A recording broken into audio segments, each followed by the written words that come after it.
Hi കൂട്ടുകാരെ, നമുക്ക് നോഹയുടെ കഥ കേട്ടാലോ? ഇവാ കേൾക്കാം. ഭൂമിയിൽ മനുഷ്യന്റെ ദുഷ്ടത വർദ്ധിച്ചിരിക്കുന്ന ഒരു കാലം. ഭൂമിയിൽ എന്റെ സൃഷ്ടികൾ ദുഷ്ടതയാൽ നിറഞ്ഞിരിക്കുന്നു. ഇത് എന്റെ ഹൃദയത്തിന് ദുഃഖമുണ്ടാക്കുന്നു. ഞാൻ ഒരു പ്രളയം വരുത്തി ഈ ഭൂമിയിലെ സകലത്തിനെയും നശിപ്പിക്കാൻ പോവുകയാണ്. കർത്താവേ, അങ്ങയുടെ ഇഷ്ടം പോലെ ഭവിക്കട്ടെ. എങ്കിലും എന്റെ കുടുംബത്തെ രക്ഷിക്കാൻ ഒരു വഴിയുണ്ടോ? നോഹ, നീ ഒരു നീതിമാനാണ്. അതുകൊണ്ട് നീ ഗോഫർ മരം കൊണ്ട് ഒരു വലിയ പേടകമുണ്ടാക്കുക. ഞാൻ അതിന്റെ കൃത്യമായ അളവുകളും നിർദ്ദേശങ്ങളും നിനക്ക് തരാം. നീയും നിന്റെ ഭാര്യയും പുത്രന്മാരും അവരുടെ ഭാര്യമാരും ആ പേടകത്തിൽ പ്രവേശിക്കണം.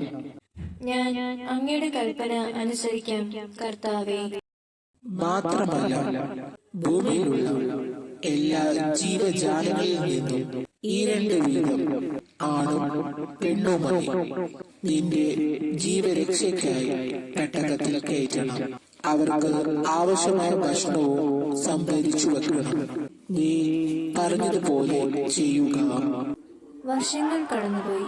ആളുകൾ നോഹയെ കളിയാക്കി ചിരിച്ചു. പക്ഷേ നോഹ ദൈവകൽപ്പന അനുസരിച്ച് പെട്ടകം പണിതു.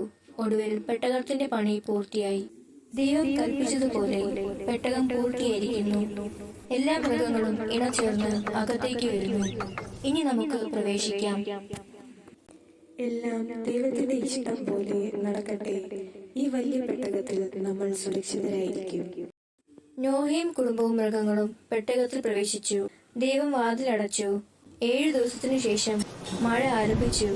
നോക്കൂ ഭാര്യയെ, മഴ നിർത്താതെ പെയ്യുന്നു. ഭൂമിയിലെ ഉറവുകൾ എല്ലാം പൊട്ടിയൊഴുകുന്നു. ദൈവത്തിന്റെ വചനം സത്യമായിരിക്കുന്നു. 40 ദിവസവും രാവും മഴ പെയ്തു. വെള്ളം പെരുകി ഭൂമിയിലെ മലകളെ പോലും മൂടി. പെട്ടകം വെള്ളത്തിനു മീതെ ഒഴുകി നടന്നു. ഭൂമിയിലെ സകല ജീവജാലങ്ങളും നശിച്ചു.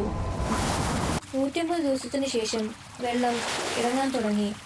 പെട്ടകം അരാരത്ത് പർവ്വതത്തിൽ ഉറച്ചു. വെള്ളം കുറയുന്നുണ്ട്. ഞാൻ ആദ്യം ഒരു മലങ്കാക്കയെ പുറത്തുവിടാം. അത് എവിടെയെങ്കിലും തങ്ങുമോ എന്ന് നോക്കാം.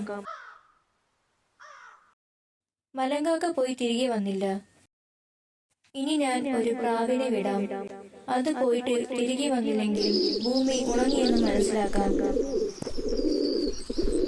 പ്രാവ് പോയിട്ട് വായിലൊരു ഒലിവിലയുമായി വൈകുന്നേരം തിരികെ വന്നു.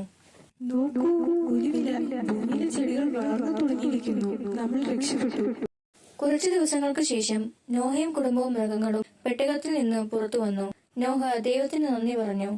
നോഹ, ഞാൻ നിന്നോടും നിന്റെ സന്തതികളോടും ഒരു ഉടമ്പടി ചെയ്യുന്നു.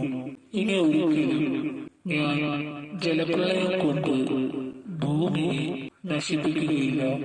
എന്റെ ഉടമ്പടിയുടെ അടയാളമായി ഞാൻ ആകാശത്ത് മഴവിൽ സ്ഥാപിക്കുന്നു. ആകാശത്ത് വർണ്ണശലഭമായ മഴവില്ല് പ്രത്യക്ഷപ്പെട്ടു. നോഹയുടെ കഥയിൽ നിന്ന് നിങ്ങൾ പഠിച്ച പാഠമെന്താണ് കൂട്ടുകാരെ? നിങ്ങൾക്ക് മനസ്സിലായ പാഠം കമന്റ് ബോക്സിൽ രേഖപ്പെടുത്തുക.